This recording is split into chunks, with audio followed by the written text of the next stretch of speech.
बच्चों, कैसे हैं आप सभी? आई होप अच्छे होंगे, राइट। चलिए, मैं योगिता प्रजापति यूट्यूब चैनल पे आप सभी बच्चों का स्वागत करती हूँ और आज मैं आपके लिए लेके हूँ एक्सरसाइज 3.5 का क्वेश्चन नंबर फर्स्ट का थर्ड पार्ट। इसके पहले जो मैंने वीडियो बनाया था उसमें क्वेश्चन नंबर फर्स्ट का फर्स्ट और सेकंड पार्ट समझा दिया था बच्चों।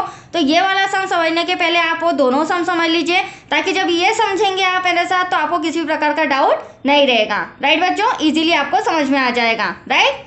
तो चलिए करें स्टार्ट क्वेश्चन फर्स्ट। देखिए क्या कहना है इसमें, निम्नलिखित समीकरणों के युग्मों में से किसका एक अद्वितीय हल है, किसका कोई हल नहीं है, या किसके अपरिमित रूप से अनेक हल है। तो आपको इस सम के अंदर तीन कंडीशंस दिए जो कि अभी मैंने पढ़ी, ठीक है।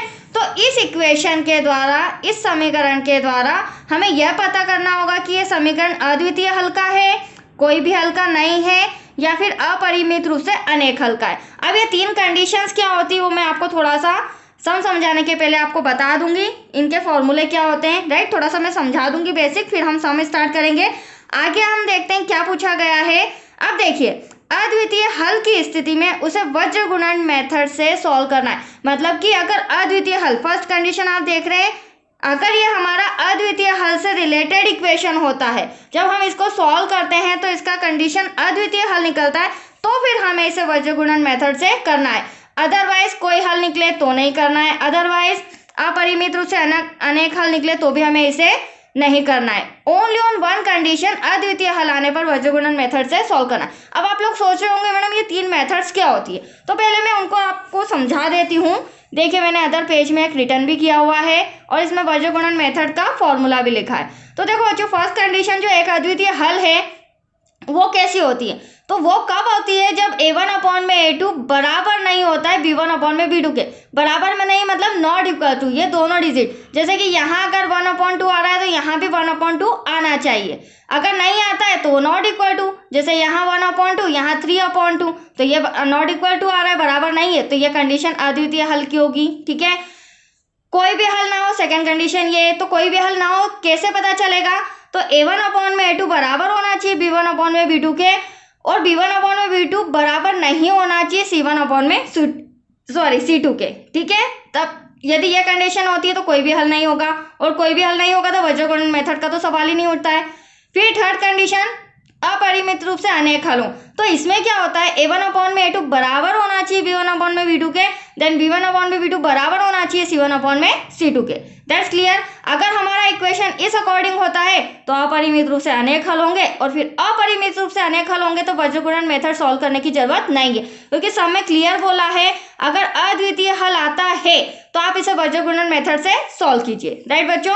क्योंकि ये फॉर्मूला आपके सामने वज्र गुणन मेथड का, तो आया समझ में। तो पहले हम देखते हैं इन तीनों कंडीशन में से कौन सी कंडीशन आती है, फिर हम वज्र गुणन विधि सॉल्व करेंगे। तो आइए, इक्वेशन दे रखा है, देखो मैंने रिटर्न भी किया है। अब हमें दे रखा है 3x - 5y = 20 और 6x - 10y = 40। तो देखो जब भी हम इसकी इन तीन कंडीशन से कंपेयर करेंगे, मतलब कि a1 b1 c1 से कंपेयर करेंगे, तो इक्वल में 0 होना चाहिए, इस बात का आप ध्यान रखिएगा। तो यहाँ पर मैं क्या करूँगी बच्चों, जो 3x है, जो माइनस का 5y है, तो 20 का इक्वल्स टू इधर आके मैं क्या कर लूँगी माइनस, और इक्वल में आ जाएगा 0, जो कि मैंने अभी आपको ओरल बताया था। अगर इस तरह का इक्वेशन रहे तो आपको रीअरेंज करना होगा। अब हमारा equation number first, then second में हमें कहा गया है 6x - 10y प्लस का 40 इधर आके ये भी माइनस का हो जाएगा, इक्वल टू 0, समीकरण नंबर 2। अब इन दोनों समीकरण की तुलना a1 a2 b2 से करेंगे, फिर हम पता करेंगे ये तीन कंडीशन आ रही है या नहीं आ रही है। That's clear. तो यहाँ पर हमें इंस्ट्रक्शन लिखना होगा, निम्न समीकरणों की तुलना, क्योंकि बिना तुलना किए, कंपेयर किए हमें पता नहीं चलेगा कि यह अद्वितीय हल है या नहीं। a1x + b1y + c1 और a2x + b2y + c2 से करने पर। क्वेश्चन फर्स्ट और सेकंड, इसका जो फर्स्ट और पार्ट है इसी अकॉर्डिंग मैंने समझाया था, इसलिए मैं कह रही थी वो भी आप देख लीजिए ताकि आपको इस समय प्रॉब्लम ना आए। अब देखिए बच्चों, जो a1 b1 c1 है, तो फर्स्ट इक्वेशन से आप देख रहे हैं a1x के आगे कुछ नहीं तो क्या हो जाएगा बच्चों 3, ठीक वैसा ही a2x के आगे क्या है, और यहाँ पे कुछ नहीं, यहाँ पे 3 था, ठीक वैसे ही यहाँ पे x का गुणांक क्या है 6। ठीक वैसे ही हम ले लेंगे b1 इक्वल्स टू, आप देख रहे हैं इक्वेशन फर्स्ट -5, साइन लगाना ना भूलिएगा, बच्चों से ये मिस्टेक हो जाती है, ठीक है। फिर वैसा ही b2 जो हो जाएगा समीकरण 2 से -10, कोमा c1 हो जाएगा -20, देन c2 हो जाएगा -40। एनी डाउट बच्चों? चलिए अब हम कंपेयर करते हैं, इसे एक बार और रिटर्न कर लेते हैं।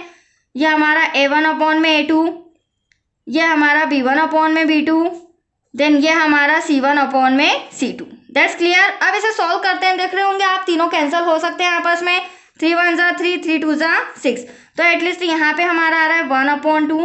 राइट बच्चों, माइनस से माइनस कैंसिल, 5 1 जा 5, 5 2 जा 10, वापस आया 1/2, माइनस से माइनस, ये भी आ गया 1/2।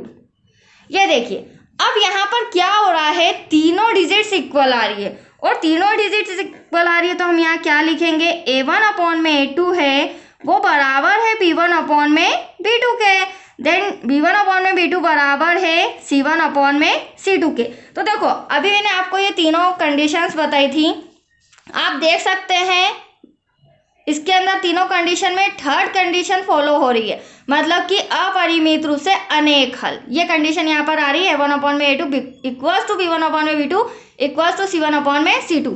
तो हम यहाँ पर क्या लिख देंगे बच्चों, अतः अपरिमित रूप से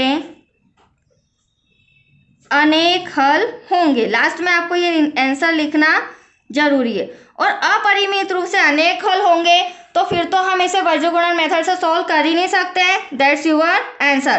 क्यों? क्योंकि हमें सम में क्या कंडीशन रखी गई थी, यदि आपका अद्वितीय हल आता है, यदि कंडीशन अद्वितीय हल की होगी तो आप वज्रगुणन मेथड से सॉल्व करेंगे। That's all answer. आया आपको समझ में? इसमें वज्रगुणन मेथड सॉल्व करने की जरूरत नहीं है। तो चलिए ये सम आज से आपका कंप्लीट हो चुका है। अब जो हमारा नेक्स्ट वीडियो रहेगा वो इस सम का 4th पार्ट रहेगा। राइट बच्चों?